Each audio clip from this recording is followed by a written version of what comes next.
Мария, Дева чистая, Пресвятая Богородице, радуйся, невесто, не невестная, Царице, Мати, Деву, руно все покрывающее.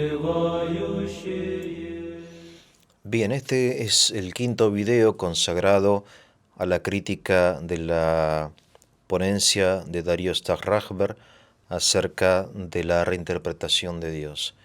Y quería profundizar junto con ustedes, los invito a participar si lo desean enviándome sus comentarios, sus críticas a mi correo electrónico, acerca de que toda postura filosófica implica una postura de la voluntad, ¿no? Que la actividad filosófica no está exenta de la parte afectiva y volitiva, que no somos pura razón, ni mucho menos, sino que somos una unidad compuesta por una historia personal, por condicionamientos, por experiencias, ¿no? Negativas, positivas, por sentimientos, pasiones, por una elección determinada, por un sentimiento también de orgullo personal, ¿no? Imagínense una persona que durante 20 años consagró su vida a una teoría que él siempre presintió falsa, pero que siempre afirmó por alguna razón, ¿no? Eh, eh, fuera de lo no racional, ¿no? Es muy difícil renunciar a lo que uno ha creído, a lo que uno siempre ha sostenido, por lo que uno ha respetado y considerado, ¿no? Por ejemplo, un ex marxista que durante 20 años, pobre, o 30 años, yo he conocido a algunas personas así, que afirmaban algo y terminan descubriendo la total falsedad del marxismo. Es muy difícil desde el punto de vista psicológico. Entonces, cuando uno se adhiere a una postura, después naturalmente busca argumentos que confirmen esa postura. Y esto está estudiado en psicología, ¿no? Porque es muy paradójico. Cuanto más falsa es la postura, más adhesión encuentra, ¿no? Por eso, generalmente, las dictaduras, en su etapa final, se radicalizan totalmente, y se fanatizan totalmente. ¿Por qué? Porque ante el próximo derrumbe de la dictadura, ante la evidencia de que todo se va al demonio, la única opción es o renunciar, es decir, aceptar el fracaso, o bien insistir hasta el fondo. Es decir, no, esto está bien, pero no fue suficiente. Entonces hay que radicalizar, hay que insistir, porque el error fue en que no lo hicimos del todo bien. Y entonces siguen metiendo la pata y siguen metiendo la pata, ¿no? Sucede también en las relaciones humanas, ¿no? También, en muchas cosas sucede que uno intenta, en lugar de reconocer su error, intenta insistir en el error como forma de salir del paso, ¿no? Y entonces digo yo que en la filosofía y en el campo del pensamiento también sucede esto. Hay que tener mucho cuidado con afirmar cosas o negar otras, ¿no? Y por eso recordemos que el amor a la verdad tiene que ser lo más puro posible. No existe en el hombre un amor totalmente puro, pero hay que buscarlo. Hay que buscar la verdad. Nos convenga o no nos convenga, nos guste o no nos guste, se adecue o no se adecue a mi pensamiento, porque el filósofo es el que ama la verdad, ¿no? Por eso aquella frase paradigmática de Aristóteles, que fue discípulo de Platón, y que dijo, sí, bueno, yo soy amigo de Platón, pero soy más amigo de la verdad. Y entonces él, discípulo, se atrevió a criticar a su maestro, a su amadísimo, respetadísimo maestro, pero que en algunas cosas consideró que el maestro estaba errado, ¿no? Entonces soy amigo de Platón, pero más amigo de la verdad. Y esto también tenemos que aplicarlo en nuestra vida, creo, diaria, ¿no? Familiar, aún religiosa, dando por verdadero cosas que no lo son, etcétera, ¿no? Bien, lo opuesto a esto es, digo, una voluntad de tal modo fija en una idea que rechaza cualquier evidencia que la niegue. Y eso es lo que uno ve en el fanatismo religioso y también en las ideologías que hoy son extendidas, ¿no? Hoy estamos en una situación muy rara del mundo donde se niega la evidencia. Fíjense qué interesante que Darío dice que un Dios que hable y que ame y que sea libre no puede existir. Es decir, le niega a Dios lo que le concede a la naturaleza.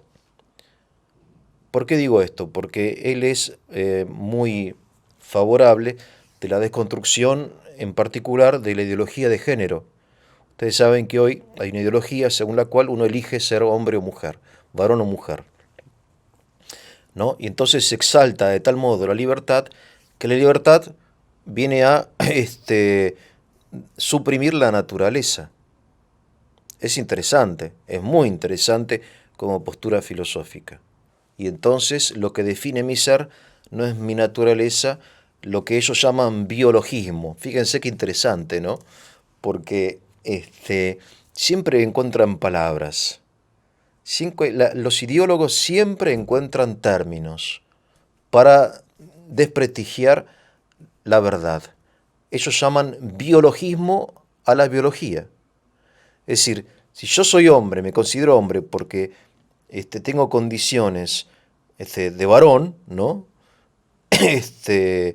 Primarias y secundarias, eso se llama biologismo, en lugar de llamarlo biología. Bueno, por eso esta no es filosofía, es ideología, es un dominio de técnica, son técnicos, pero técnicos de algo así como los sofistas del pasado, que ellos dominaban el lenguaje, no conocían las cosas, sino que dominaban un lenguaje. Entonces, dominan un lenguaje de una forma en que, bueno, nosotros, dinosaurios, no lo hacemos, ¿no? Que deberíamos quizá aprender un poco de ellos. Dice Cristo que hay que ser astutos como serpientes, ¿no? Dice eso. Bueno, no lo somos. Hay que dominar el lenguaje y hablar en forma compleja y eso cae bien hoy. Bueno, no importa eso. En fin, el biologismo. Entonces, la libertad humana no puede estar sometida a la naturaleza. Bien, ahora, si no se le vaya a ocurrir a Dios hablar, le prohibimos a Dios que se comunique, le prohibimos a Dios que ame. Es interesante, ¿no? Dios no es libre, el hombre es libre, Dios no. No puede hablar, no puede comunicarse, no puede amar. Lo dice él, literalmente, lo leo. Pero que Dios amara, se enojara, reclamara, eligiera a algunos, hablara con otros, ya es demasiado. O sea, se lo concibe a Dios como naturaleza y al hombre como libertad. En términos filosóficos, Dios es naturaleza, el hombre es libertad.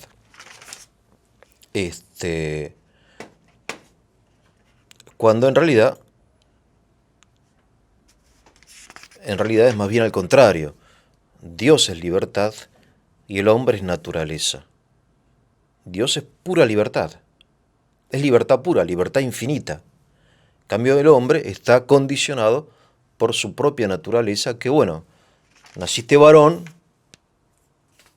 bueno, te gustaría ser mujer, pero naciste varón, qué sé yo. Trata de acomodar tu modo de sentir a tu naturaleza. Bueno, eso hoy está prohibido decirlo porque sería negar la naturaleza. Y se le niega también, entre paréntesis, a aquellos que no opinan como ellos, porque estas ideologías son totalitarias.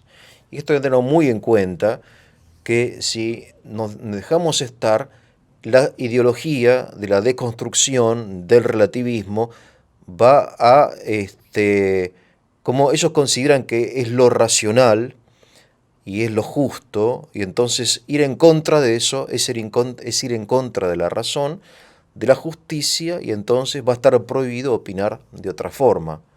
De modo que tenemos que tener mucho cuidado con la imposición que se hace hoy desde el gobierno, kirchnerista o como se llame, no sé, de una ideología totalitaria bajo la apariencia de libertad.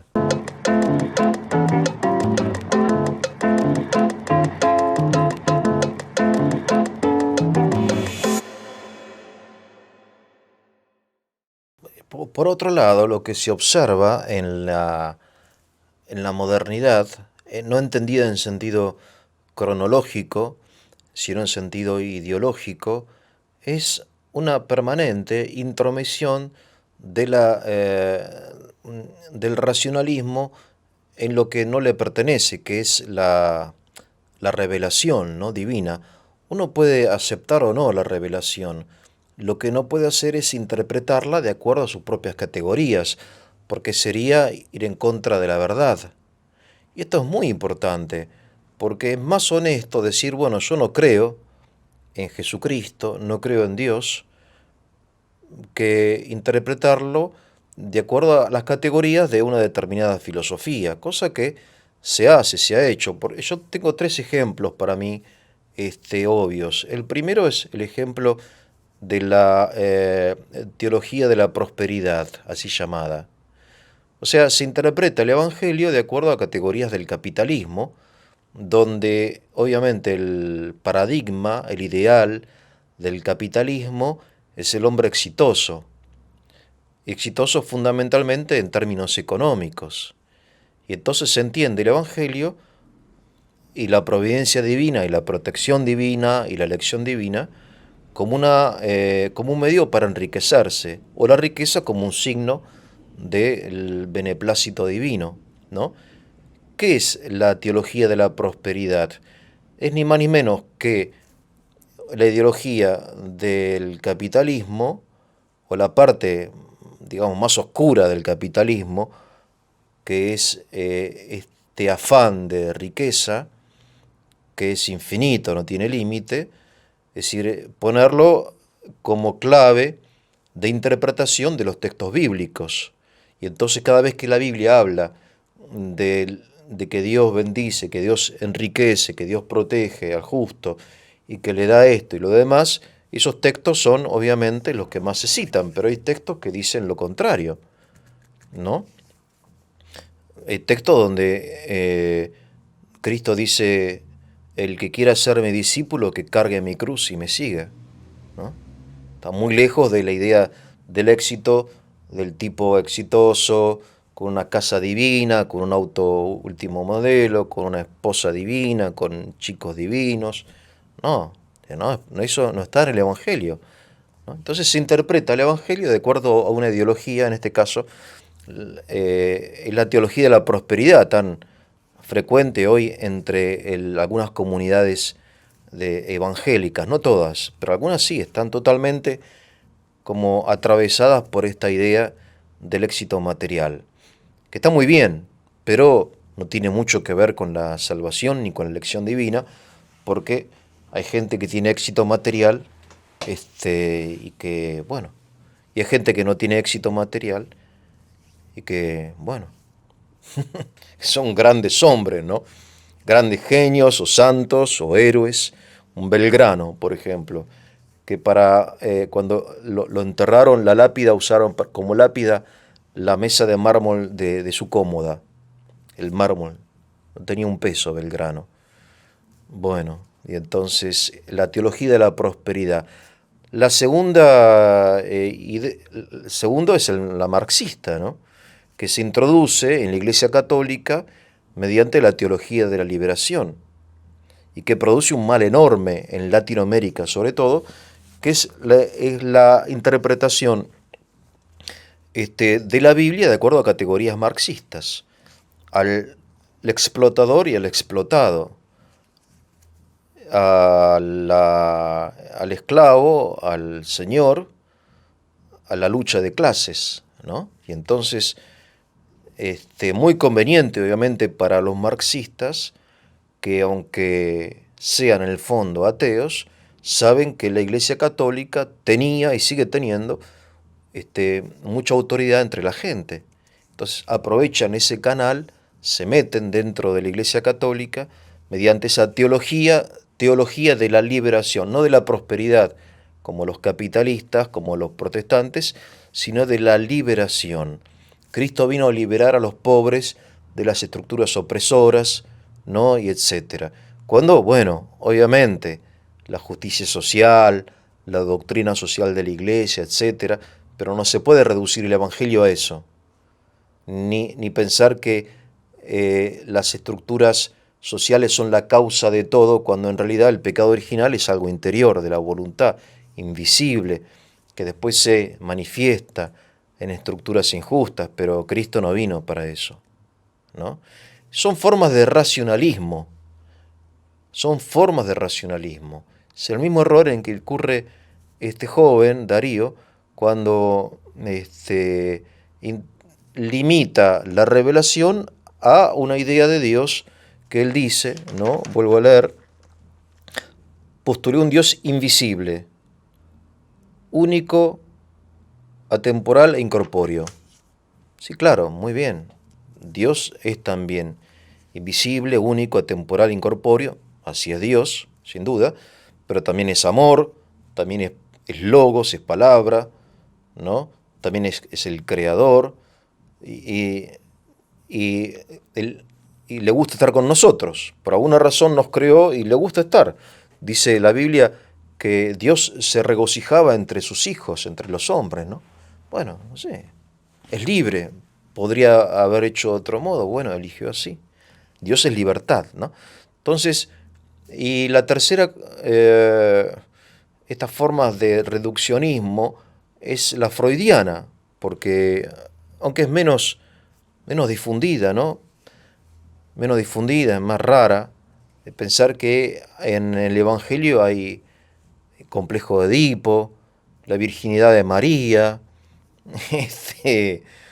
que María Magdalena estaba enamorada de Cristo y por eso inventó la resurrección, porque era una mujer exaltada, y Juan el Bautista tenía un problema de identidad sexual. Es un disparate, ¿no? Disparate.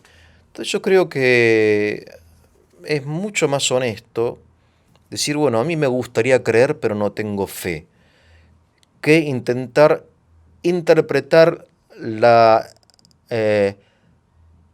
a Dios mismo, con categorías que son muy relativas, muy dudosas y que son humanas, ¿no? Son categorías nuestras de una época, porque hoy hablar con categorías del marxismo no tiene sentido, porque eso fue hace 200 años, ¿no? Ya pasó. O con categorías de Feuerbach o de, no sé, de la reforma calvinista.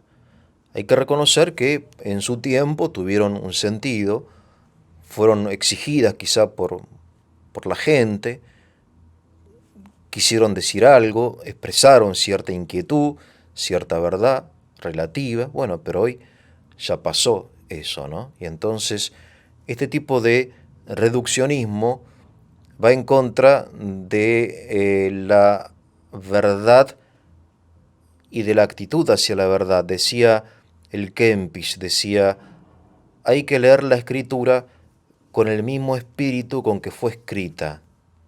Vale decir, la clave de interpretación de la escritura está en la escritura. Es la misma escritura la que nos enseña a interpretarla. De modo que uno tiene que darle leer la Escritura con la ayuda de la Escritura. Y obviamente buscando siempre la inspiración del Espíritu Santo. En cambio, esta gente lo que hace es intentar poner en un molde racional algo que no entra en un molde racional, porque si algo es absolutamente verdadero, es que Cristo no entra en ningún molde, rompe todos los moldes. Cristo rompe todos los moldes. Esto quiere decir que no es de origen humano, sino divino.